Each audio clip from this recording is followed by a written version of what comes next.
একাদশ শ্রেণীতে ভর্তির নতুন নীতিমালা প্রকাশ, ৪৫ দিনে শেষ হবে ভর্তি।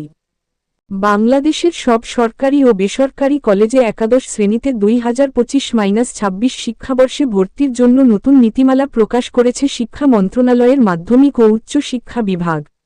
এ বছরও এসএসসি বা সমমানের পরীক্ষার ফলের ভিত্তিতেই অনলাইনে ভর্তি হবে, কোনো ভর্তি পরীক্ষা গ্রহণ করা হবে না। আর আবেদন শুরু হবে ৩০ জুলাই থেকে, চলবে ১১ আগস্ট পর্যন্ত। বৃহস্পতিবার ২৪ জুলাই মাধ্যমিক ও উচ্চ শিক্ষা বিভাগের সিনিয়র সচিবের সই করা একটি বিজ্ঞপ্তিতে বিষয়টি জানানো হয়েছে। নীতিমালা অনুযায়ী, যে শিক্ষাবর্ষে এসএসসি বা সমমানের পরীক্ষা অনুষ্ঠিত হয়েছে এবং তার পূর্ববর্তী ২ বছরের মধ্যে উত্তীর্ণ শিক্ষার্থীরা ভর্তির যোগ্য বলে বিবেচিত হবেন। বিদেশি বোর্ডের ক্ষেত্রে ঢাকা শিক্ষা বোর্ড মান নির্ধারণ করে অনুমোদন দিলেই ভর্তি করা যাবে। বিভাগ বাছাইয়ের ক্ষেত্রে বিজ্ঞান বিভাগের শিক্ষার্থীরা যেকোনো বিভাগে বিজ্ঞান, মানবিক ও ব্যবসায় শিক্ষা আবেদন করতে পারবে।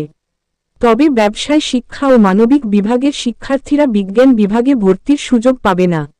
মাদ্রাসা ও কারিগরি শিক্ষা বোর্ড থেকে এসএসসি বা দাখিল ভোকেশনালে উত্তীর্ণ শিক্ষার্থীরা সাধারণ শিক্ষা বোর্ডের যে কোনো বিভাগে ভর্তির আবেদন করতে পারবেন। সরকারি ও বেসরকারি কলেজে মোট আসনের ৯৩% থাকবে সকল শিক্ষার্থীর জন্য উন্মুক্ত। বাকি ৭% মধ্যে ৫% মুক্তিযোদ্ধা বা শহীদ মুক্তিযোদ্ধাদের সন্তানদের জন্য, ১% শিক্ষা মন্ত্রণালয়ের কর্মকর্তা কর্মচারীদের সন্তানদের জন্য এবং ১% অধীনস্থ দপ্তর সংস্থার কর্মকর্তাদের সন্তানদের জন্য সংরক্ষিত থাকবে। তবে সংরক্ষিত কোটায় যোগ্য প্রার্থী না পাওয়া গেলে সেসব আসনে মেধার ভিত্তিতে ভর্তি করা হবে। এতে আরও বলা হয়েছে, সমান জিপিএ প্রাপ্ত প্রার্থীদের ক্ষেত্রে প্রাপ্ত মোট নম্বর দেখে মেধাক্রম নির্ধারণ করা হবে।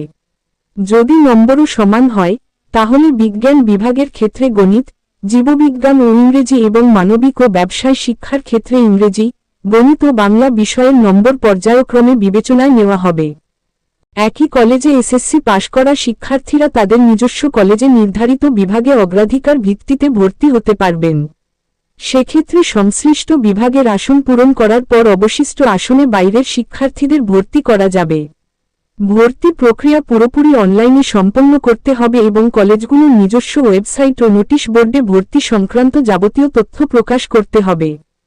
ভর্তি সংক্রান্ত ফি নির্ধারণ করবে আন্তঃশিক্ষা বোর্ড সমন্বয় কমিটি এবং তা মাধ্যমিক ও উচ্চ শিক্ষা বিভাগের অনুমোদন সাপেক্ষে প্রজ্ঞাপন আকারে প্রকাশ করা হবে।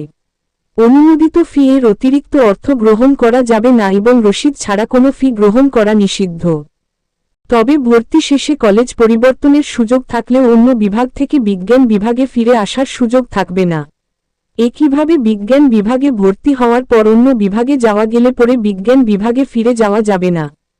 একই সাথে বোর্ডের অনুমতি ছাড়া কোনো কলেজ শিক্ষার্থীকে ছাড়পত্র টিসি দিতে পারবে না এবং অন্য প্রতিষ্ঠানে সেই ছাড়পত্র দেখিয়ে ভর্তি নেওয়াও যাবে না।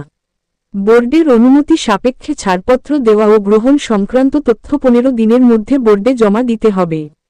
নীতিমালায় আরও বলা হয়েছে, কোনো কলেজ যদি অনুমোদিত না হয় বা অনুমোদনবিহীন ক্যাম্পাসে কোনো বিষয়ে ভর্তি কার্যক্রম চালায়, তবে তাদের স্বীকৃতি ও এমপিও বাতিলের উদ্যোগ নেওয়া হবে।